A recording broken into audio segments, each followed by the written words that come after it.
Devaswom board മുൻ president N Vasu ഇഡിക്ക് മുന്നിൽ ഹാജരായി. കൊച്ചി ഇഡി ഓഫീസിലാണ് രാവിലെ 10:30 വാസു ഹാജരായത്. SIT അന്വേഷിക്കുന്ന ഈ കേസിൽ ജയിൽ ശിക്ഷ അനുഭവിച്ച വാസു കഴിഞ്ഞ ദിവസമാണ് ജാമ്യം നേടി പുറത്തിറങ്ങിയത്.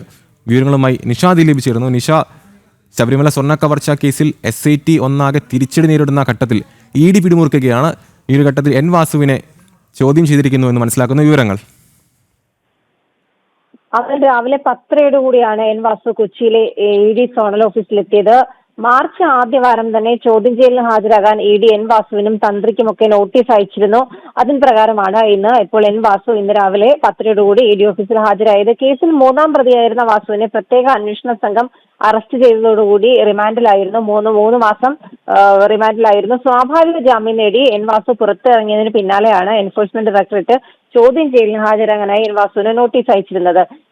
ഇന്നിപ്പോൾ 10:30 കൂടി എൻ വാസു ഇഡി സോണൽ ഓഫീസിൽ എത്തി. ചോദ്യം ചെയ്യൽ ഇപ്പോഴും തുടരുകയാണ്. ഈ എൻ വാസു ദേവസ്വം കമ്മീഷണറായിരുന്ന കാലയളവിൽ ശബരിമല സന്നിധാനത്തെ സ്വർണം പൊതിഞ്ഞ കട്ടളപ്പാടുകൾ സ്പോൺസർ ഉണ്ണികൃഷ്ണൻ പോറ്റിക്ക് കൈമാറിയതുമായി ബന്ധപ്പെട്ട കേസിലായിരുന്നു ഇഡി എൻ വാസുവിനെ അറസ്റ്റ് ചെയ്തത്. എൻ വാസുവിന്റെ കാലത്ത് ഒരു കത്ത് കൈമാറിയിരുന്നു. ആ കത്തിൽ ഒപ്പുവെച്ചതും ഒപ്പം തന്നെ ഈ ശബരിമല സന്നിധാനത്തെ കട്ടളപ്പാടുകളിൽ സ്വർണം പൂശിയതാണ് അറിയാമായിരുന്നിട്ടും ചെമ്പ് പാളികൾ എന്നാണ് രേഖപ്പെടുത്തിയിരുന്നത്. ഇതൊക്കെ എൻ വാസുവിന്റെ കാലത്താണ്. എന്തായാലും ഉണ്ണികൃഷ്ണൻ പോറ്റിയുമായി എൻ വാസുവിന് ഏതെങ്കിലും തരത്തിലുള്ള സാമ്പത്തിക ഇടപാടുകൾ ഉണ്ടോ എന്നാണ് ഇഡി പ്രധാനമായും അന്വേഷിക്കുന്നത്.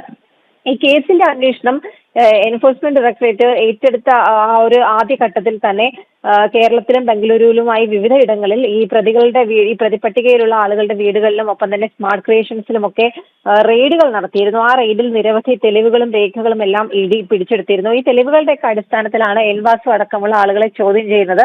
നിലവിൽ ഇഡിയുടെ പ്രതിപട്ടികയിൽ 28 പേരാണുള്ളത്. 5 പേർ സാക്ഷി പട്ടികയിലുമുണ്ട്. ഈ പ്രതിപട്ടികയിലുള്ള 28 പേരിൽ മുരാരി ബാബുവിനെയും ശ്രീകുമാറിനെയും ജയശ്രീയും ഒക്കെ കഴിഞ്ഞ ദിവസം ചോദ്യം ചെയ്ത് വിട്ടയച്ചിരുന്നു. എന്തായാലും ഈ സാക്ഷി പട്ടികയിലുള്ള ഒരു സ്വർണ്ണ വ്യാപാരിയെയും ഒപ്പം തന്നെ നടൻ ജയറാമിനെയും ഇഡി കഴിഞ്ഞ ദിവസം ചോദ്യം ചെയ്തിരുന്നു. എന്തായാലും എൻ വാസു ഇന്ന് ചോദ്യം ചെയ്യലിന് ഹാജരായിട്ടുണ്ട്. എൻ വാസുവിന്റെ ചോദ്യം ചെയ്യൽ ഇപ്പോഴും തുടരുകയാണ്.